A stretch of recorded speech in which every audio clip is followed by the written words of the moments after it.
আমি আইনৰ প্ৰতি সন্মান জনাই মই আহিছোঁ যেহেতু মোক GM ভিজিলেন্সে মাতিছে গতিকে মোৰ সাক্ষ্য ল'বলৈ মোক জেৰা কৰিবৰ কাৰণে মই তেওঁলোকৰ ওচৰত APR হৈ লওঁ আৰু APR হোৱাৰ পিছত মই ঘূৰি অহাৰ পিছত যদি কিবা আপোনালোকক তাত ক'বলগীয়া থাকে মই তেতিয়া আপোনালোকক জনাম আপোনাৰ কিবা ভুল হৈছে বুলি ভাবেনে আপুনি সেইটো কথা মই কম তাত মোক যেতিয়া জেৰা কৰিব তেতিয়া মই কম এতিয়া মই নকওঁ ভুল হৈছে বুলিতো মই নাভাবোঁ মই কেলে ভাবিম মোৰ ভুল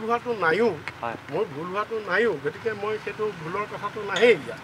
গতিকে মই বাকী আলি টকি শেখক আপুনি চিনি পায় মই কেনেকৈ চিনি পাম পাকিস্তানী মানুহ এটা মই নামেই শুনা নাই মই কেনেকৈ চিনি পাম আপুনি কেইবাবাৰ কথা পাতিছে বুলি এটা অভিযোগ উত্থাপন হৈছে